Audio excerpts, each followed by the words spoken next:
Evidentemente muy preocupados y desde hace tiempo, porque las familias en España asumen un coste de la electricidad muy alto y porque las empresas también lo hacen. El coste energético en España es alto históricamente, pero lo que está ocurriendo en estos últimos días, en estos últimos tiempos, es muy grave y creo que apelan a que en el país se haga una política en profundidad y tomando varias medidas a la vez. Yo creo que esto no se arregla con una sola medida. Hay que desarrollar, evidentemente, las energías renovables, las formas autónomas de poder generar energía en un momento en el que el gas y alguna más están también en precios muy altos, y sobre todo hay que intervenir el sistema de fijación de precios de la energía en España, que como habéis hablado ya muchos días, pues es un sistema bastante irracional, bastante obsoleto y que encarece mucho la factura de la luz, porque hace que ese pool energético, ese mix de distintas energías se paguen siempre al precio de la más cara, y este es un sistema irracional y que conlleva pues lo que estamos viendo, ¿no? Que se ha disparado el precio eléctrico y que va a repercutir en la factura que paga la ciudadanía común, la gente normal. Señor Sordo, le tengo que preguntar por el salario mínimo interprofesional. Elena Martín, reunión importante el próximo día 1 de septiembre. El miércoles se vuelven a reunir gobiernos, sindicatos y patronal para tratar de debatir una nueva subida del salario mínimo. Va a ser una reunión técnica, pero a la vez la ministra Yolanda Díaz quiere hablar de forma paralela con sindicatos y con COE para tratar de agilizar las negociaciones. Señor Sordo, ¿está cerca el acuerdo para subir el salario mínimo interprofesional? ¿Cómo ve esa negociación? ¿Fácil o difícil? Va a ser simple, porque esto tiene poco misterio ahora mismo. Nos tiene que juntar el Gobierno, es un proceso de consultas y de negociación.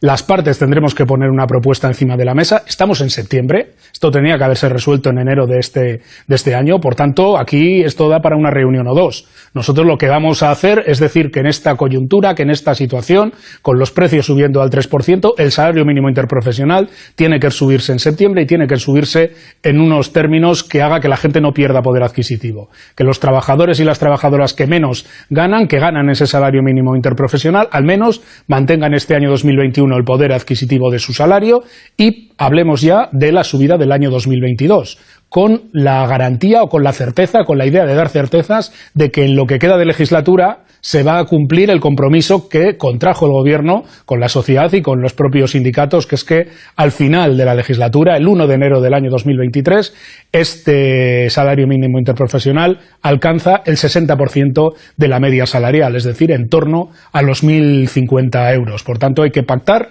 ese itinerario de subida de 100 euros del salario mínimo, y este año 2021, en nuestra opinión, al menos, ya digo, ese mantenimiento del poder adquisitivo tendría que pactarse.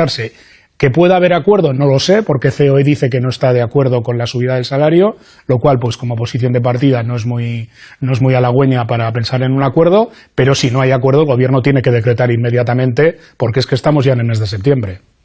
Señor Sordo, le tengo que preguntar sobre el teletrabajo, porque estamos a la vuelta de las vacaciones, mucha gente se incorpora hoy a trabajar. ¿Cómo se está implementando el teletrabajo después de la regulación? ¿Están ustedes satisfechos? No sé qué porcentaje de empresas están aplicando ese teletrabajo.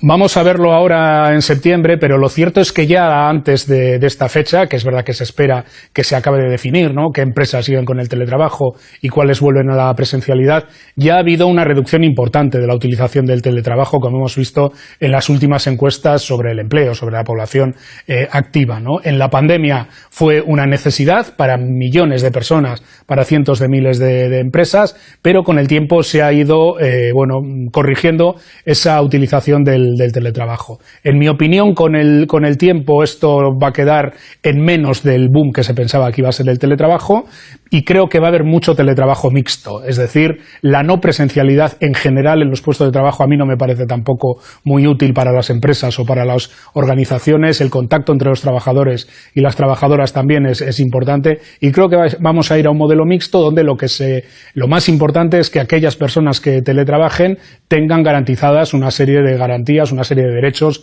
mejor dicho, como pactamos en esa norma, sobre los costes que implica el teletrabajo, sobre las condiciones de seguridad y de salud, porque también se pueden correr riesgos para la salud laboral cuando se trabaja en casa. En fin, veremos cómo se va adecuando la situación, pero yo creo que ha habido un proceso de corrección notable de ese boom que tuvo el teletrabajo el año anterior, ¿no? Sordo, tengo dos preguntas más muy rápidas. La primera tiene que ver con los ERTEs. Terminan el 30 de septiembre. Escucha a la ministra Reyes Maroto, ministra de Industria y Turismo. La agenda está ahora mismo, el debate sobre la ampliación de los ERTEs ha sido clave para sustentar al sector turístico. De otra manera no hubiéramos podido recuperar el dinamismo tan rápido. El Gobierno siempre ha sido sensible con este tema, está en la agenda y espero que muy pronto pues los dos ministros competentes se sienten en la mesa de diálogo social. Señor Sordo, ¿cuál es su posición? ¿Deben ampliarse los ERTEs una vez más allá del 30 de septiembre? Sí, en mi opinión deben ampliarse porque aunque hemos recuperado una parte de la normalidad en la movilidad y en la forma de vivir importante respecto a los peores periodos de la pandemia, sigue habiendo restricciones importantes en aforos, en movilidad incluso, no hablo ya del turismo internacional que evidentemente sigue muy limitado y por tanto hay unas causas objetivas que influyen en la economía y que influyen en el empleo y los ERTE, como decía la ministra Maroto, han sido la palanca clave para evitar que en España se destruyeran seguramente en torno de 2,5 millones, 3 millones de puestos de trabajo adicionales a los que ya se destruyeron. Ha sido una palanca eficaz y que creo que hay que extenderla durante más meses hasta que se recupere la normalidad en lo que tiene que ver con la pandemia y luego además, como digo siempre, tenemos que negociar una reformulación de los ERTE o de una figura similar a los ERTE para periodos de normalidad, porque hay que romper la dinámica que existe en España de la contratación temporal y el despido como fórmula habitual de gestión de las empresas. Hay que ir a otra fórmula, estabilizar la contratación, que el despido sea la última opción cuando las empresas tienen problemas y que haya alguna figura como los ERTE o otra similar, como por ejemplo se hace en Alemania, que sirvan de alternativa a los despidos. Por tanto, son dos negociaciones que no son la misma, no tienen mucho que ver, pero que creo que tendríamos que desarrollar alguna en los próximos días y otra en las próximas semanas. Tengo apenas 2 minutos para hablar con usted el ERE que ha anunciado el Banco Sabadell hace apenas unos minutos. Elena Martín. Es un ERE que incluye mecanismos de prejubilación y de recolocaciones. Recordamos que a finales de 2020 ya pactó un nuevo ERE que afectó a 1.800 empleados. No se conoce cuál será la afectación total, pero algunas fuentes hablan del 10% de la plantilla, que son unos 15.000 trabajadores. Así que estaríamos hablando de uno de los mayores EREs de la historia del sector bancario. Señor Sordo, ¿una valoración? Bueno, hay que conocer los términos exactos que va a plantear la empresa.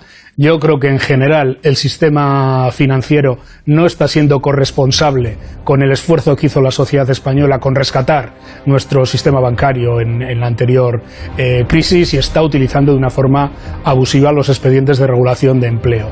Hemos podido parar algunos de los más graves, hemos podido conseguir muchas recolocaciones, la voluntariedad en el acceso a estos EREs, los hemos vinculado a veces a personas que podían acogerse a planes de jubilación anticipada. Bueno, vamos a ver exactamente los términos que plantea el banco, pero insisto, creo que las entidades financieras, los bancos tendrían que ser mucho más corresponsables en un momento como este, donde España necesita sujetar el empleo, necesita salir con un impulso fuerte de la crisis y el sistema financiero creo que no está a la altura de las circunstancias respecto al empleo y respecto a la exclusión financiera. Empieza a ser un problema en nuestro país el repliegue de las entidades financieras con la excusa de la digitalización para dejar a los pueblos y a veces a los barrios con muy poca dotación de oficinas bancarias y con un problema de brecha digital importante, sobre todo entre la gente mayor. Señor Sordo, muchísimas gracias por atendernos. Secretario General de Comisiones Obreras, un saludo. Buenas tardes. Hasta luego, gracias.